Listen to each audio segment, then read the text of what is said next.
Well, hello, and thank you for viewing the Iowa Department of Public Health Prevention Survey Overview webinar. This webinar will be facilitated by Julie Hibben and myself, Katie B., with the Iowa Department of Public Health, as well as Heather Hirschberger with the Iowa Consortium for Substance Abuse Research and Evaluation. Before we start off with the training today, we want to do a brief overview of Zoom. So this meeting will be recorded. All IPN prevention webinars have been recorded, and the links will be available on the IPN webpage, which is housed on the Iowa Department of Public Health website.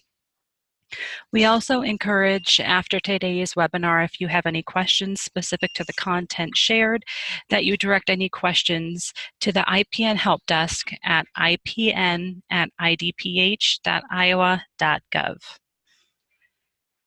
A brief overview of today's training. The key concepts that we're going to be discussing are the IDPH surveying overview, IDPH survey expectations, the Qualtrics system, storage expectations.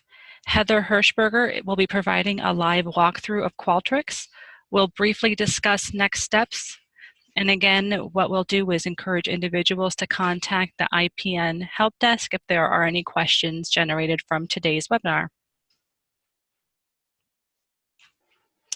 So I'm going to talk now about the process of this survey, why we utilize this process for our grant, and some expectations that we have through IDPH for utilizing the survey process.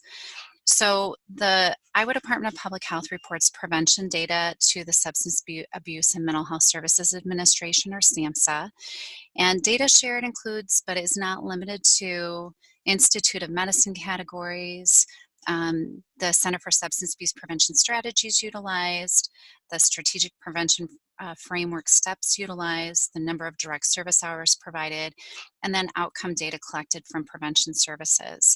So this survey is a part of our evaluation process for the IPN grant, but we also provide the information to SAMHSA and any interested stakeholders. The reason we use the survey is to track pre-post participant outcomes, and it also helps IDPH look at different prevention programs that are being utilized to see if those programs are providing positive outcomes and results. In addition, this surveying process helps determine efficacy and sustainability as we move through the grant project.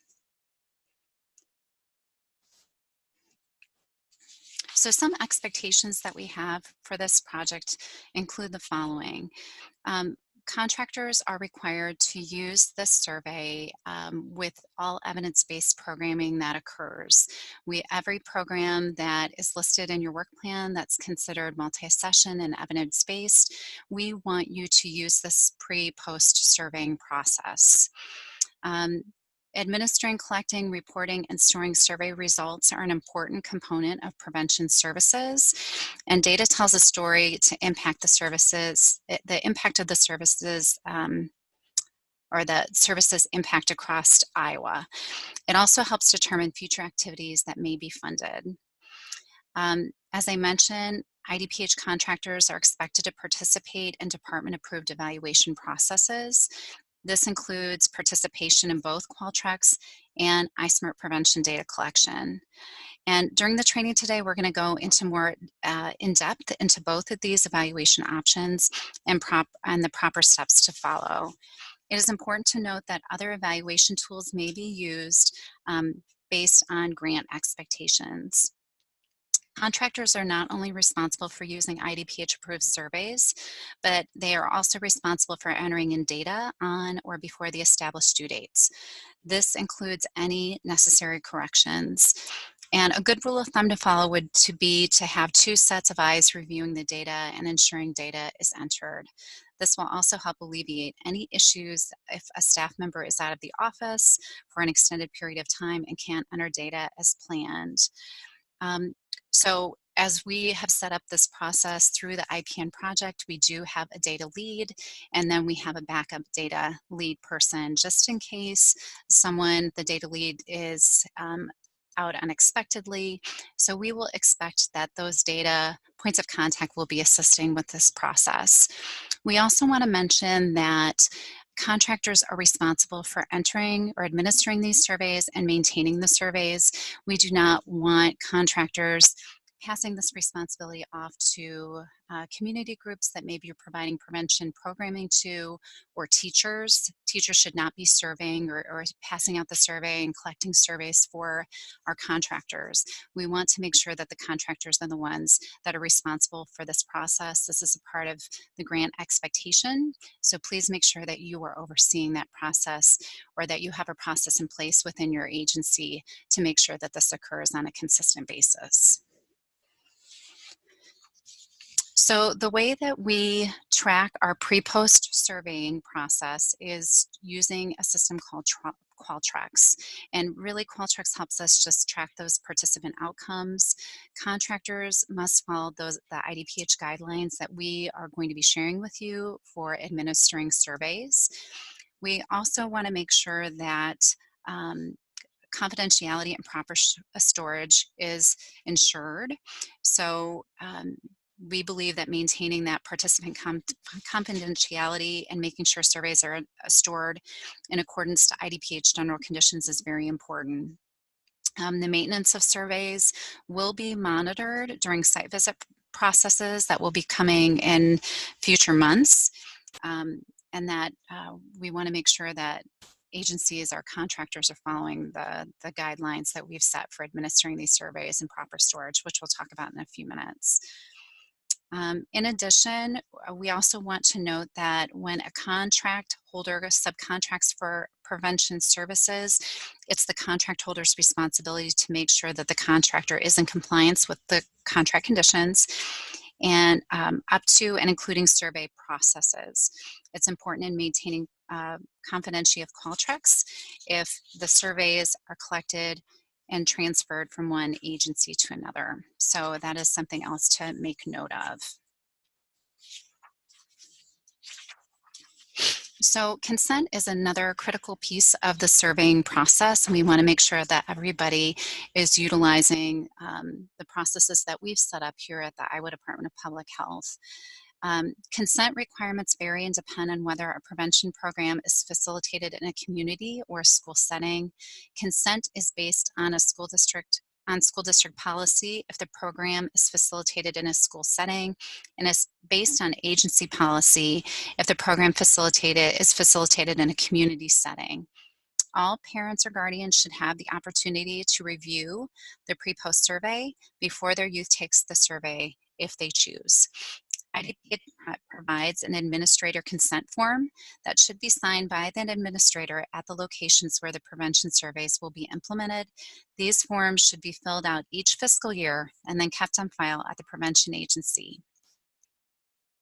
And we will be sharing all of these forms. They will be available once finalized on the IPN webpage. There are two types of consent that we want to highlight: informed or active consent, which is an active or informed consent procedure provides a method or document permission, such as signed and returned permission slip from a parent or guardian. And passive consent procedure typically involves distributing a letter to the young person's parents or guardians, explaining the nature of the survey and providing a method to retract permission. In addition, there are two types of prevention surveys that are utilized throughout the Qualtrics process. So the prevention survey, also known as the regular survey, is used with youth participating in prevention education programs for grades 6 through 12. In addition, there is the Prevention Younger Youth Survey, also known as the YY survey. This survey is used with youth in grades 4 and 5 and may be used with 6th graders who are continuing in a multi-year elementary level prevention program from the previous year. Agencies are not required to collect data on youth below 4th grade for the IPN project at this time. Agencies may use surveys created by the developers of the program being implemented if they wish to collect data from those participants. This would not be entered into Qualtrics, and the agency is responsible for analyzing its own data in those cases. We wanted to go through the process of how to administer the pre-surveys. So every youth participant in the program needs to take the pre-test directly before the program is implemented or at the beginning of the first session of the program. In extenuating circumstances, it can be taken before the second session of the program. If a youth participant starts the program after the second session, they do not need to be given a pre-test survey. Youth participants in multi-year programs need to take a pre-test each year of the program. If the second year of a multi-year program consists of only boosters, then no pre-test should be given. We want to also talk about when to post survey. So again, every youth participant in the program needs to take the post test at the end of the last session of the program. If the program is multi-year, youth participants need to take the post test at the end of each year of the program. If the second year of a multi-year program consists of only boosters, then no post test should be given. If you are adding materials to an evidence-based program, those materials should be added at the end of the program, and every participant needs to take the post-test prior to receiving the new materials. We want to ensure that any resources or material added after the evidence-based program is completed does not impact the outcomes. If a youth participant does take the pre-test, he or she does not need, or I'm sorry, excuse me, if a youth participant does not take the pre-test, they do not need to take a post-test.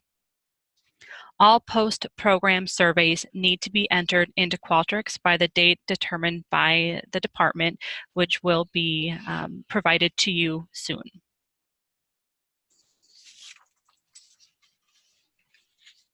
So now we're going to talk about data entry. So each agency has an agency-specific link that only the agency staff should have access to. Do not post this link online or anywhere else someone other than agency staff could have access to. If you cannot remember what your link is, contact your supervisor or Heather Hirschberger with the consortium. Your link will take you to a portal where you can choose the grant, contract, or coverage area if applicable, survey type, program, and measure for the batch of surveys that you are entering. This will take you to the appropriate survey. If any of the answers you choose in your survey do not match the choices you have selected in the portal, for example, program, program year, or measurement point, you will receive an error message indicating that the choices are different. The choice you have selected in the portal was the incorrect one. Just click out of the survey and go back to the portal link and start over. Clicking out of an incomplete survey will not save it. Once you have finished with the survey, you will hit Save and Continue. You will be asked if you want to continue with the same batch or start a new batch. A batch is a group of surveys that have the same grant, contract or coverage area, survey type, program, and measure. If any of these variables change, you will start a new batch.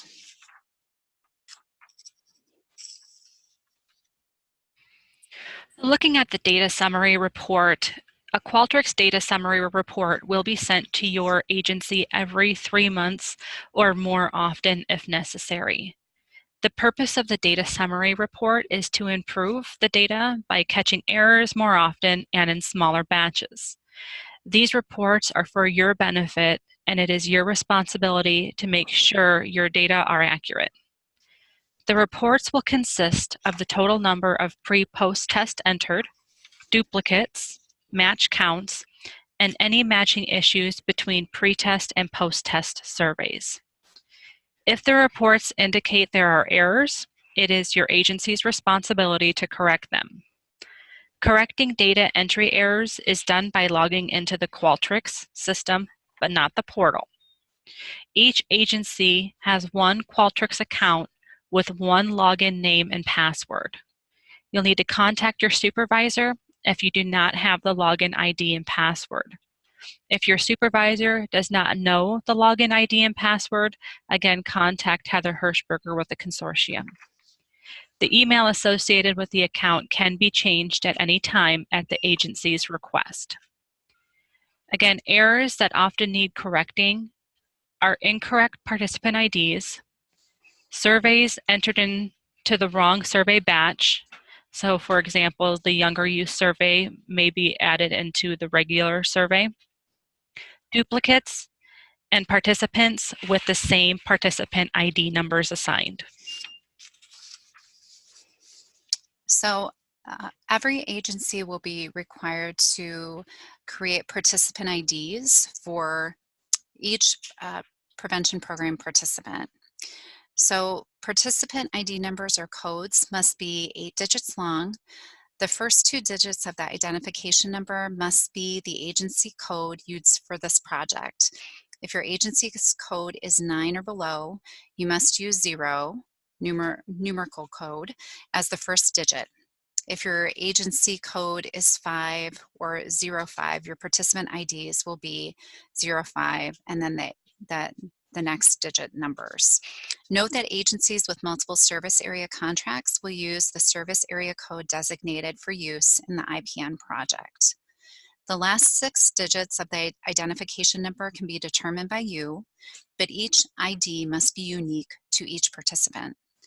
Youth can keep the same ID from the previous year or receive a different ID. Youth at different locations cannot have the same ID. So prior to survey administration, the following items need to be completed or taken care of. So first, you need to identify who will be administering the survey. The survey administrator should not be the classroom teacher, and nor should it be the individual who will teach or present the program. Ideally, the survey administrator should be a member of the project team, not directly involved in program delivery within the school or location where the program is occurring. Next, you will need to keep a copy of the blank survey instrument. Save the blank survey instrument in your email or on your hard drive. 3, a copy of the original survey instrument. On a copy of the original survey instrument, complete the administrative questions. For questions 1A, check the line indicating whether you are administering a pre-test or post-test. For question 1B, circle the number indicating the year of the program. This pre-test or post-test is covering. Select 1 if the survey is for a single year or shorter, single year program, or if it is for the first year of a multi-year program. 2, if it is the second year of the multi-year program. For question 7, indicate how many weeks long the program will be and was for the class group being surveyed. For question 10, select the Institute of Medicine category, which is universal, selective, or indicated, that best fits the group of students you are focusing on with the program.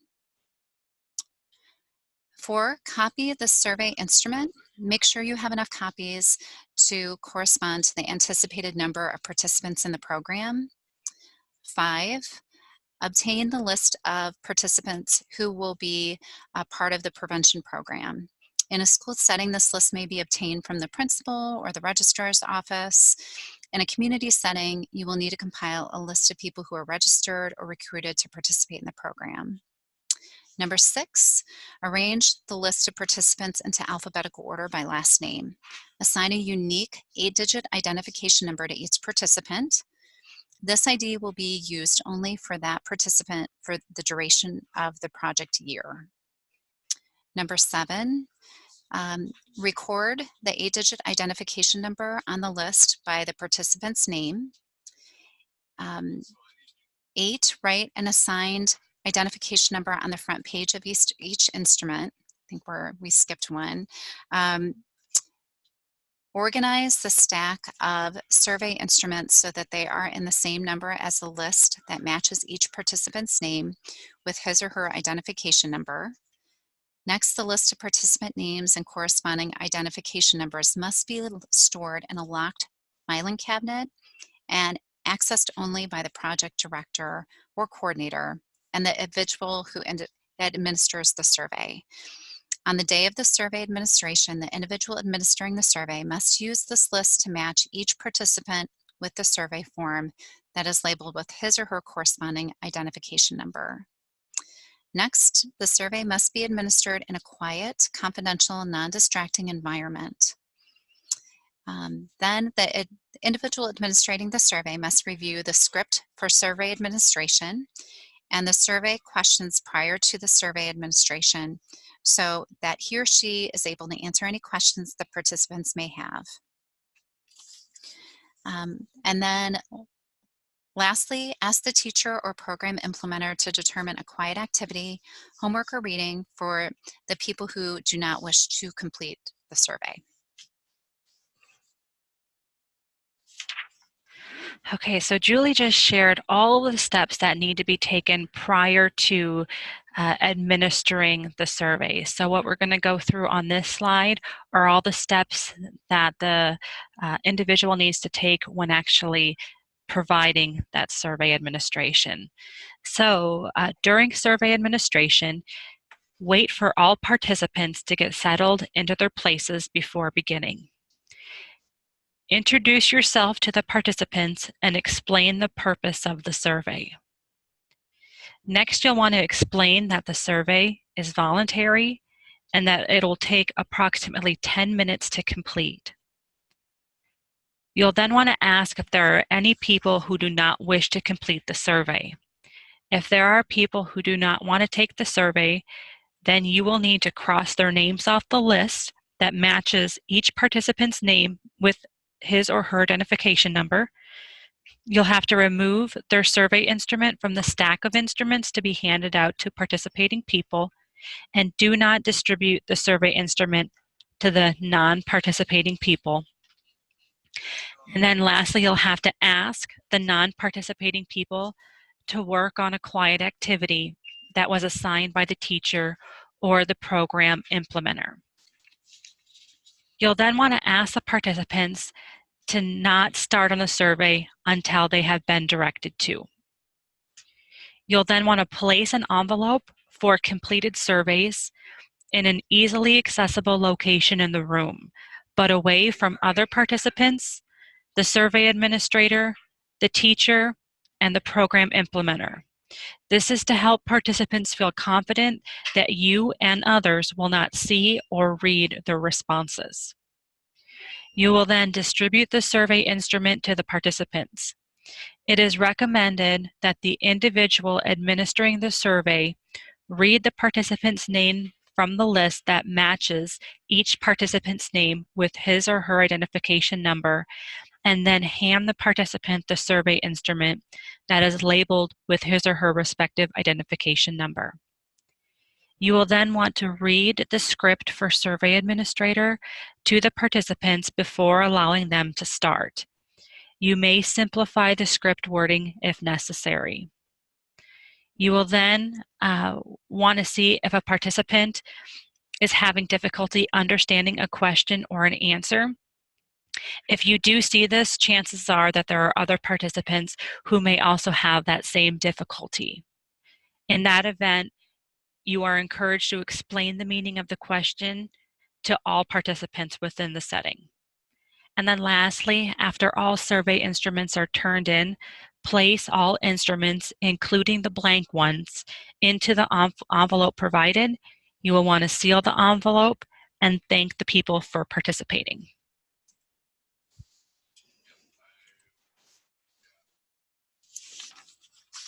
So there are some expectations when it comes to storage of the surveys. So after you've administered the survey, deliver the sealed envelope to the data entry person, the data lead in your agency for prevention, or to a secure location to await data entry. Completed survey instruments must be stored in a locked filing cabinet separate from the list that matches each participant's name with his or her identification number.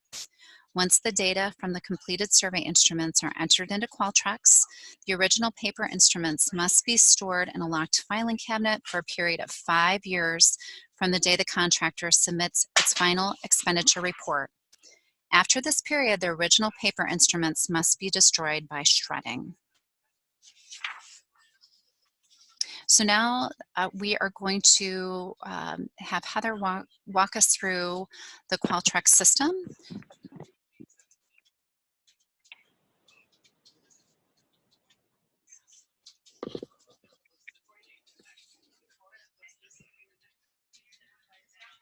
Okay. I'm going to start off by walking you guys through the prevention portal, which feeds into the Qualtrics system. When you guys go to enter your surveys, this is where you're always going to start. This is where that link that you're going to have for the unique link for each agency, this is where it's going to take you. So this is just an example. This is Compass Point, and the grant is Integrated Provider Network. And if you're also part of YSAP, when you see this drop-down menu, those grants will also appear. You're going to pick whatever survey it is that you're working with. So for this, we'll do regular. Going to pick the program and try to remember which program you picked, because you're going to have to answer the same program in the actual survey. And then let's say it's a year 1 pretest. And this is going to take us right into the survey. So I'll just go through this with you. This is going to be restricted to 8 digits. Eventually, it's not right now, but it will be. And if you enter any more, it'll give you an error. So the first 2 digits, like Julie said, must be your agency code. We will be assigning your agency code based on service area, since those have changed.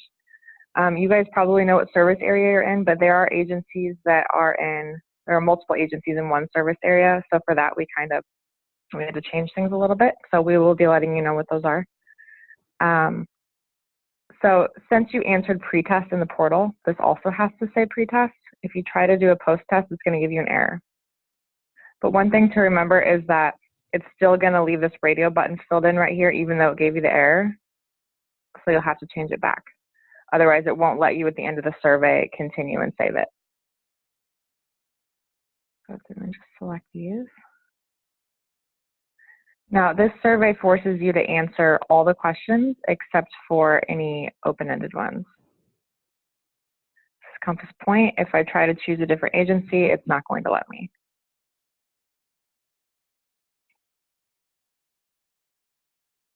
And in the portal, you chose life skills training, so you have to choose life skills training here. If you don't, it'll give you an error.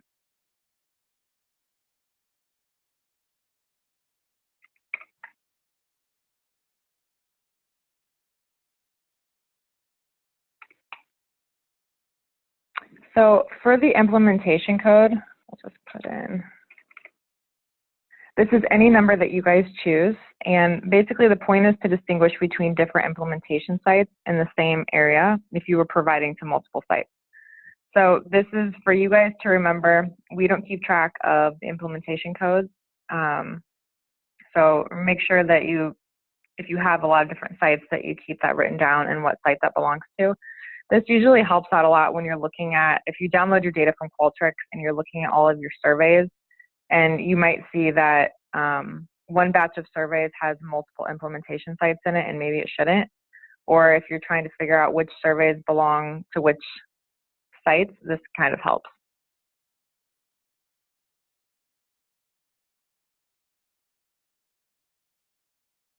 And with the radio buttons, you can click on it or you can click anywhere on the answer, which is kind of nice.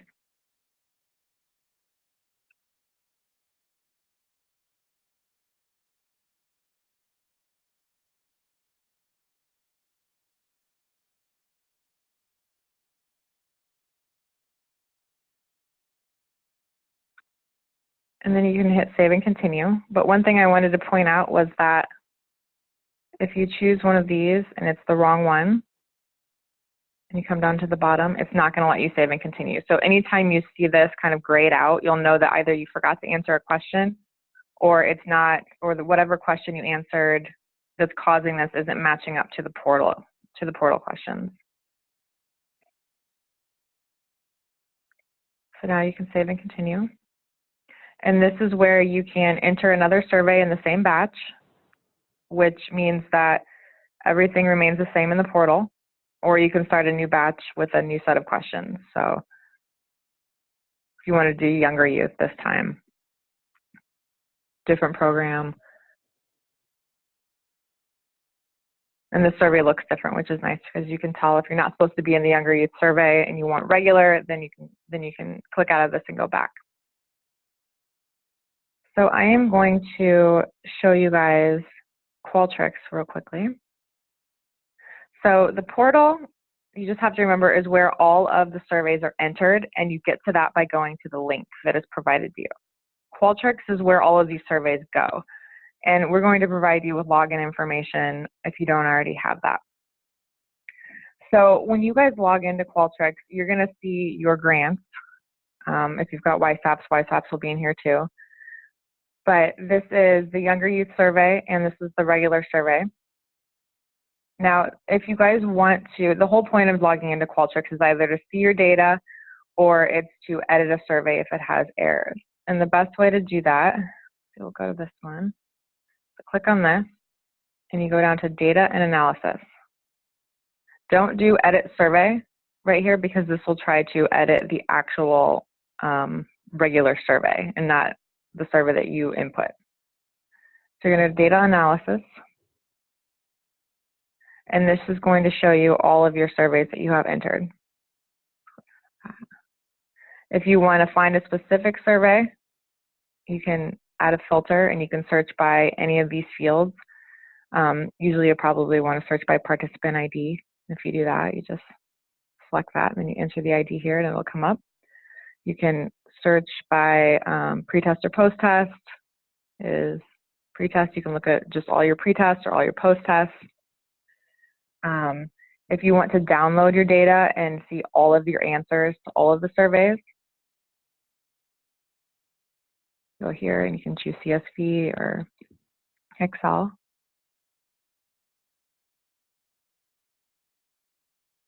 And then it'll ask you to save it, and then you'll just open that up.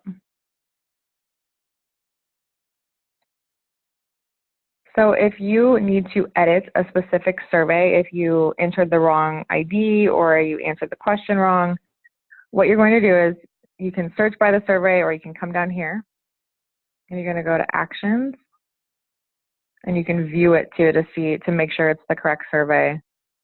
Say you knew that this ID was wrong, so now you know. You cannot edit within the View survey, even though it lets you select different radio buttons, it won't actually save this.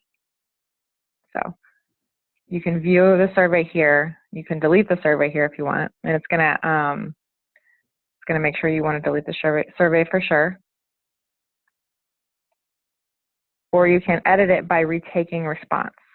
Do not retake as new response because this will create a duplicate survey and it will leave the old survey in the system. If you'll do retake response, you'll copy this link and this is going to take you right back to that survey. So if you needed to edit the participant ID, let's say, or any of these questions, you can do that and save and continue, and it's going to update that survey. You'll go back into Qualtrics, you'll close this out. Something that you could also do, let's say you have a whole batch of surveys with the wrong year or you've entered the implementation code wrong. What you can do is you can select however you want based on the filters or just selecting over here or selecting individual surveys, however you want to do that.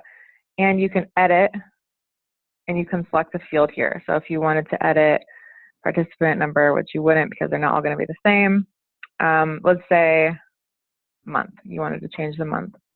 So you can do that here. And I'm not going to actually do it because the saving process takes a few seconds longer than I'd like it to. And then you can just choose the month here. So you can also do a mass delete if you want. For instance, if you accidentally deleted a bunch of duplicates, you can go in here and delete all of them at once. I wouldn't recommend doing it like this for any question that doesn't need editing across all the surveys because this takes quite a bit of time to edit like this. And it's just a little bit less efficient than doing it this way by retaking new response, or retaking response, not retaking as new response.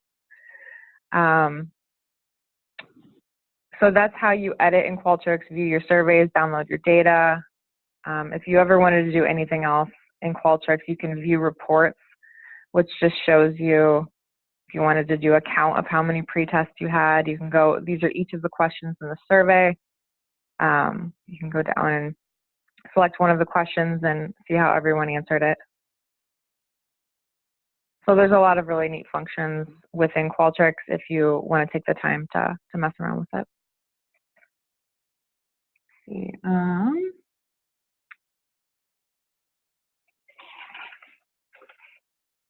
I think that's all I have, Julie.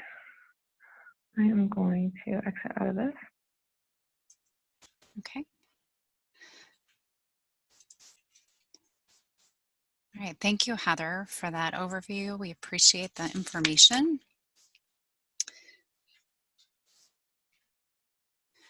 So just to give you all an update on some next steps that the department is working on, we're currently in the process of identifying surveys that will serve the entire lifespan. So that is an expectation of the IPN project, that prevention services are provided from young youth all the way to older adults.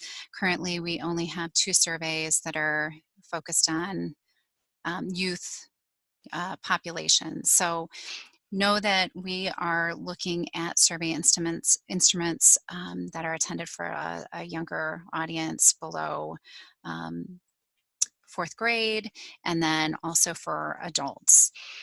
In addition, survey tools are being utilized that need to be utilized for one-time services are also being discussed. It's important that all prevention services have an appropriate evaluation as a part of a prevention service. So we're working on things behind the scenes. Some of these steps are taking a little bit longer than anticipated, but we will share more information with you once it is available. So thank you for participating in our training today. We hope this information was helpful. If you have any questions, please contact the IPN Help Desk at the email that's listed on your screen, and we'd be happy to assist you. Thank you.